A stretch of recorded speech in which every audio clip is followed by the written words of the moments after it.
തിരക്ക് പിടിച്ച ജീവിതത്തിൽ നമ്മൾ എളുപ്പ പണികൾ നോക്കുന്നവരാണ്. അപ്പോൾ നമ്മൾ കൂടുതൽ പേരും അങ്ങനെ തന്നെയാണ്. എന്നാൽ ഇത്ര എളുപ്പ പണികൾ ചിലപ്പോൾ നമുക്ക് തന്നെ പണിയാകാറുണ്ട്. അങ്ങനെയാണ് മുട്ട ഫ്രിഡ്ജിൽ സൂക്ഷിക്കുന്ന ഒരു കാര്യം എന്ന് പറയുന്നത്. മുട്ട അധികം നാൾ ഫ്രിഡ്ജിൽ സൂക്ഷിക്കുന്നത് ആരോഗ്യത്തിന് നല്ലതല്ല. അത് ഗുണത്തേക്കാളേറെ ദോഷമാണ് ചെയ്യുന്നത്. അപ്പോൾ മുട്ടയിലെ അപകടകാരിയായിട്ടുള്ള ഒന്നാണ് സാൽമോനല്ല എന്ന ഒരു ബാക്ടീരിയ. അപ്പോൾ ഈ ഒരു ബാക്ടീരിയകൾ മനുഷ്യ ശരീരത്തിലെ ടൈഫോയിഡ് ഉണ്ടാക്കാൻ കഴിവുള്ളവയാണ്. അപ്പോൾ ഫ്രിഡ്ജിൽ അധികം നാൾ സൂക്ഷിച്ച മുട്ട ആരോഗ്യത്തിന് ദോഷകരമാണെന്ന് പറയുന്നത് അതുകൊണ്ടാണ്. അപ്പോൾ 2-3 ദിവസത്തിൽ കൂടുതൽ മുട്ട അതുകൊണ്ട് ഫ്രിഡ്ജിൽ സൂക്ഷിക്കാൻ പാടില്ല.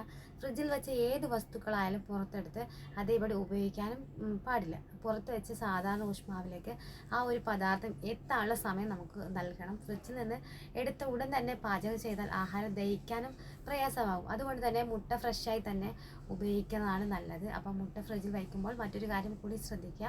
മുട്ടയുടെ ഒരു കൂർത്ത ഭാഗം ഉണ്ടല്ലോ, ആ ഒരു ഭാഗം താഴെയായിട്ടാണ് വെക്കേണ്ടത്. അല്ലെങ്കിൽ മുട്ട പെട്ടെന്ന് കേടുവരാനും കാരണമാകും. എന്തായാലും മുട്ട ഫ്രിഡ്ജിൽ അധികം നാൾ സൂക്ഷിച്ച് ഉപയോഗിക്കുന്നത് നിങ്ങളുടെ നിത്യജീവിതത്തിൽ കുറക്കുക. അങ്ങനെയാണെങ്കിൽ നമുക്ക് ആരോഗ്യകരമായിട്ടുള്ള ഒരു ജീവിതം നയിക്കാൻ ആകും.